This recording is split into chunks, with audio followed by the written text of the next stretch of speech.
Yeah, ici le DJ Professeur K, le seigneur du Grabuge, vous savez ce que je veux dire, qui vous livre une nouvelle émission Radio Pirate sur Jet Set Radio. Je vais rentrer dans votre tête par vos charmantes petites oreilles et faire exploser vos cerveaux avec ma voix sexy et des sons incroyables. Pour ceux qui ont tendance à saigner du nez, préparez les Kleenex, bande de nazes. Souvenez-vous, un testeur amateur était victime d'un accident d'une grande intensité. Après un mois à l'hôpital, nous pouvons vous annoncer qu'il va mieux. Selon les témoignages, cet accident a été provoqué par un de nos GGs. Donc toute l'équipe de D7 Radio lui offre une paire de rollers dédicacés par la star du groupe.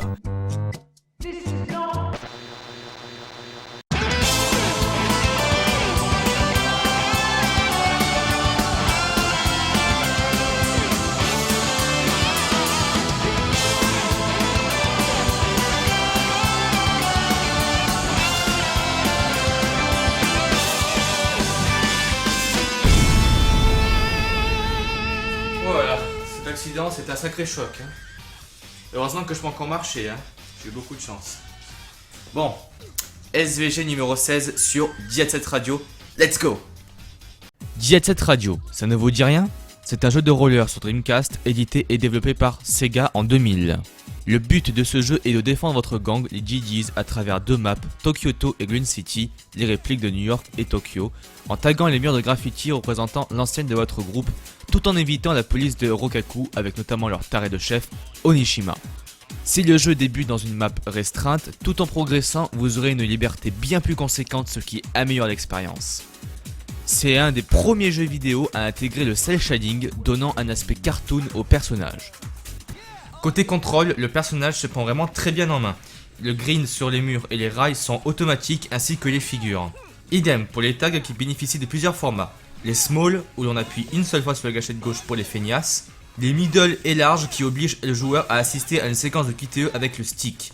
Ce qui renforce le plaisir de taguer. Ouais mais ne faites pas n'importe où dans la vraie vie ça, attention. Enfin, ne vous inquiétez pas, lorsque vous commencez le jeu quand même, divers personnages vous expliquent les éléments clés du jeu pour contrôler votre personnage au doigt et à l'œil. D'ailleurs, est-ce que cette musique ne vous dit rien ?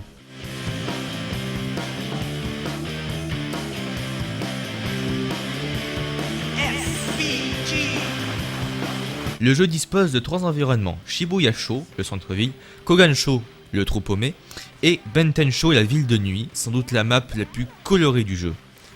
On peut également personnaliser ses tags, une fonctionnalité intéressante pour bien se la péter, d'autant plus que l'outil d'édition est assez pratique. Pour finir, la bande son de ce jeu est vraiment géniale, mais par moments, faut accrocher au style. Wesh la famille, la MIFA, comment ça va?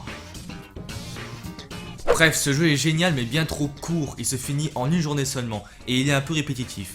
Mais c'est une très bonne expérience à vivre avec ce titre. D'ailleurs, une petite parenthèse sur la version japonaise du jeu. Elle fut beaucoup critiquée car le jeu n'était pas entièrement terminé. Des bugs gênants apparaissaient et la qualité sonore était douteuse, jugez plutôt.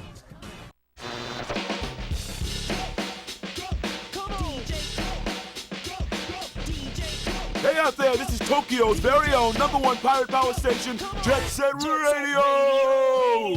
Over the hood, through the streets, and right into your brain. We're transmitting our signal straight to you. Y'all got your antennas on or what?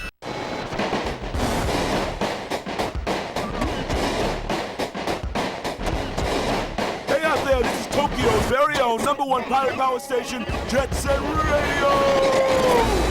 Over the hood, through the streets, and right into your brain.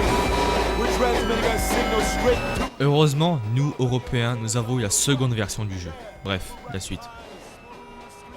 Fort de son succès auprès des fans, Sega a sorti une suite Jet Set Radio Future sur Xbox, la fameuse console où Sega a recyclé beaucoup de ses titres prévus sur Dreamcast. Alors bon, concrètement c'est toujours la même chose, mais avec beaucoup d'améliorations de gameplay.